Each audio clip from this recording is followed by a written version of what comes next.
దానికి రాజకీయాలు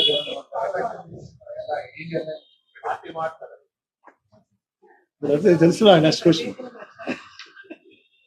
రాజకీయాలు దూరం ఉంటాను కానీ ప్రజాసేవలో ఉంటాను. ఇప్పుడు నేను వేరే పార్టీలో మీరు అందుకే ప్రెస్ మీట్ కూడా పెట్టింది. యాక్చువల్ లెటర్ మీకు పంపించేయచ్చు కానీ మధ్యలో మన మిత్రులు కొంతమంది మీరే ఇష్టం వచ్చినట్టు కథలు అల్లుతున్నారు. దయచేసి నా మీద కథలే వల్లొద్దు. Media is permanent, Avanthi Srinivasa Rao is permanent. ఏదున్నా నా సంగతి మీకు తెలుసు. ఓపెన్గా ఉంటారు, ట్రాన్స్పరెంట్గా ఉంటారు. మీరు చెప్పే చేస్తాను. ఇప్పుడు వద్ద నాకు ఏ పార్టీలో చేసే ఆలోచన లేదు. అర్థమైందా? కొన్నాళ్ళు రాజకీయ నాకు వ్యక్తిగత 5 సంవత్సరాలు నేను వ్యక్తిగతంగా నా జీవితాన్ని కోల్పోయాను. కుటుంబ బాధ్యత తర్వాత నేను ఎక్కడైనా నాకు కావాల్సింది ఏదో డబ్బు పదవి కాదు, గౌరవం కావాలి. సో గౌరవం ఎక్కడుంటే అక్కడ ఉంటాను నేను. కాబట్టి ఏదో అలాంటిది ఉంటే తప్పనిసరిగా ఫస్ట్ మా నాయకుడి గురించి నేను చెప్పి రామకృష్ణ ఇచ్చాడు రామకృష్ణ కాబట్టి నాయన ఏదో దయచేసి తప్పనిసరిగా మీ అందరికి చెప్తే నేను నిర్ణయం తీసుకున్నాను. ప్రస్తుతానికి ఏంటంటే ఇన్నాళ్ళు మానవ సేవే మాధవ సేవ అని మన ఇళ్ళం. ఇప్పుడు కొంచెం మాధవుడి సేవలో డైరెక్ట్గా చేస్తున్నాను.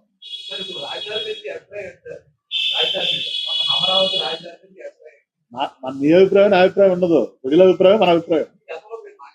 ప్రజల అభిప్రాయం ప్రజలు మనం పార్టీ ఏమో ఇక్కడని చెప్పింది, ప్రజలేమో అక్కడే చెప్పారు. కాబట్టి ప్రజలతో మనం వెళ్ళాలండి. మీరే నేనే ప్రజాసేవ అంటున్నారు కదా.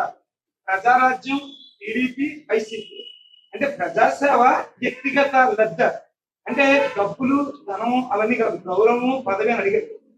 ప్రజాసేవ చేసారా 3 పార్టీలు మారుతుంది, మీ వ్యక్తిగత లబ్ధి కోసం పార్టీలు మారుతారు. అది నువ్వు చెప్పాలి.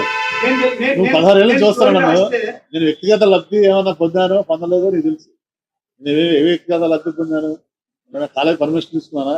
లేదా ల్యాండ్ ఏమన్నా నేను ఎవరైనా కబ్జాలు చేస్తానా? యూనివర్సిటీ పెట్టానా?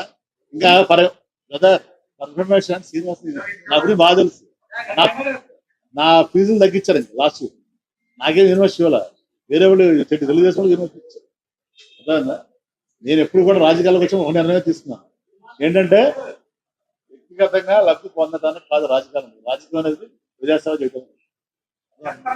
చంద్రబాబు ఇలా ధర్నా చేశారు, అలా వచ్చి పార్టీ మారిపోయారు. అప్పుడు జనాలంతా మిమ్మల్ని నమ్ముకున్న వాళ్ళు, మీ అభిమానులు చాలా ఆలోచనలో పడ్డారు. ఇప్పుడు కూడా మిమ్మల్ని నమ్ముకున్న వాళ్ళు, మీ అభిమానులు తిరిగిన వాళ్ళు కొన్ని ఇబ్బందులు పడే పరిస్థితి. ఏ ఇబ్బంది పడరు. నేను ఎక్కడికి వెళ్ళినా నన్ను నమ్ముకున్న వాళ్ళకి నేను ఎప్పుడు కూడా న్యాయం చేస్తాను. ఓకే, నేను అందుకనే కాదు కదా, నేను 2 సార్లు పోటీ చేసినా నేను ఎమ్మెల్యేగా గెలిచాను, ఎంపీగా కూడా గెలిచాను.